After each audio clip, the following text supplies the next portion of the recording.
यहाँ पर हमारे साथ लगातार सज्जन जी भी जुड़े हुए हैं। सज्जन जी, तो ये जो सीटों के नाम लिए हैं मैंने, तो आप भी क्या इस एनालिसिस से सहमत हैं कि भाई माइनस में नेगेटिव ट्रेंड 5 से 10%, इसका मतलब सीधे सीधे बीजेपी के चांसेस हाई हैं, 80% मान लीजिए चलिए जीत के?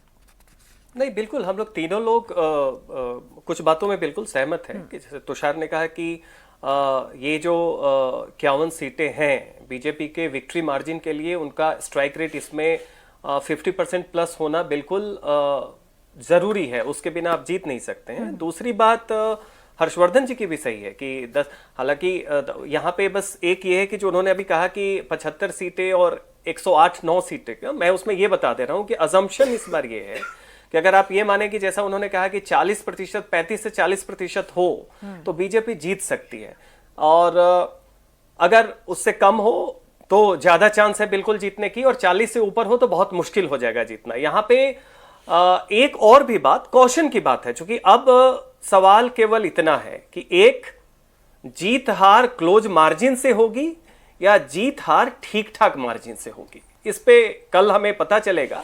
लेकिन ये दो चीजें चल रही हैं। एक थियरी ये है कि हाँ, मुस्लिम कंसोलिडेशन लगभग कंप्लीट है, इस पे सब लोग सहमत हैं। जितने डिवीजन की थियरी है वो विशुअल थिंकिंग है।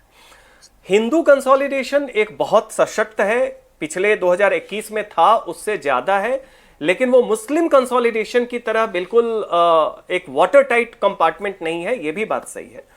अब यहां पे सवाल ये उठता है कि वो सीटें जो लोग कहते हैं कि 108, 110 तक तृणमूल की आ सकती हैं, उसमें वो उन सीटों को जोड़ लेते हैं जिसमें लगभग 29-30% मुस्लिम हैं। तो ये अजम्पशन का एक बेसिस है, ये पूरा का पूरा डेटा सेंट्रिक है।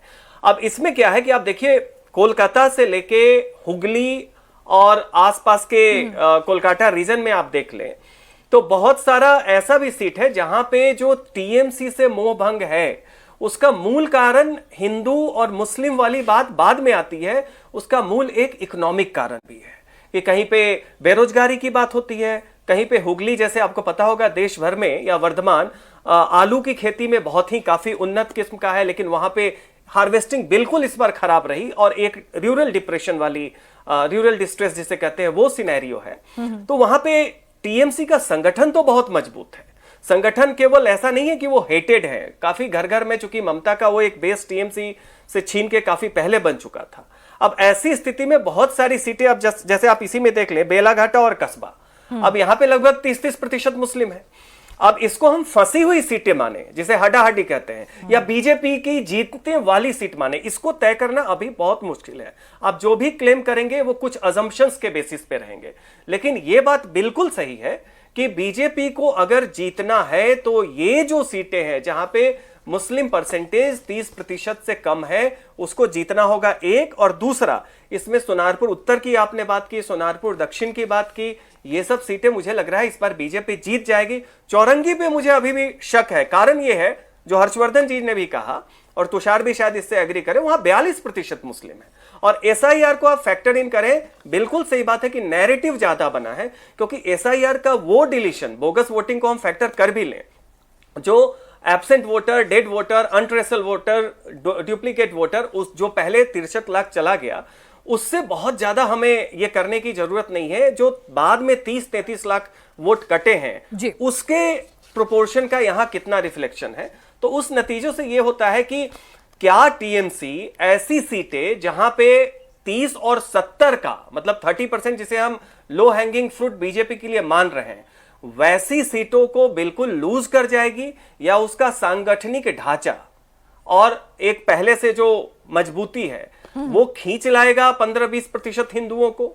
वैसी स्थिति में इसे फंसे हुई सीट माने या हारती हुई टीएमसी की सीट माने, या अभी कहने में हमें थोड़ी सतर्कता बरतनी चाहिए। बिल्कुल, क्योंकि टीएमसी के संगठन को, उसकी वहां पर जो पकड़ है उसको भी आप टोटली आउटराइटली डिनाई नहीं कर सकते हैं, और यही वजह है कि वहां पर, क्योंकि आज का नहीं, जब लेफ्ट की भी सरकार थी, जो आप बात कह रहे हैं सज्जन, कि जब लेफ्ट भी रूल करता था तब से वहां पर टीएमसी ने अपने लिए पेंट बनाने, अपने लिए इनरोड्स बनाने शुरू कर दिए थे, और वहां पर उसका संगठन उस वक्त से स्ट्रांग होल्ड रखता है। तो परंपरागत वो दीदी के साथ है।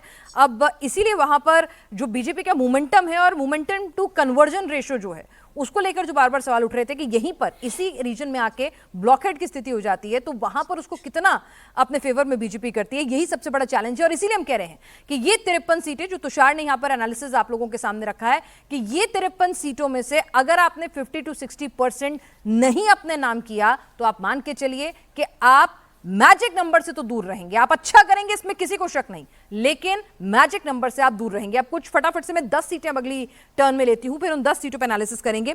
हमारे पास है अगली सीटें हैं हावड़ा दक्षिण, सिंगूर, आरामबाग, गोघाट, कलना, ये सीटें हैं। तो यहां पर भी वही कमोबेश स्थिति है जो एनालिसिस कहता है डेटा का कि टीएमसी सीधे सीधे लगभग देखिए आप 45% से ज्यादा का ही वोट परसेंटेज है on an average her seat पर। बीजेपी के पास भी ऐसा नहीं है कि बीजेपी बिल्कुल आउटराइटली जैसे हमने पहले देखा था बेलाघाट में और चरंगी में कि 22% पे बैठी हुई थी, नहीं, यहां पर 30%, 35%, 46%, 46%, 42%। तो यहां पर बीजेपी का वोट परसेंटेज अच्छा खासा है। गोघाट में तो वोट परसेंटेज ज्यादा ही था।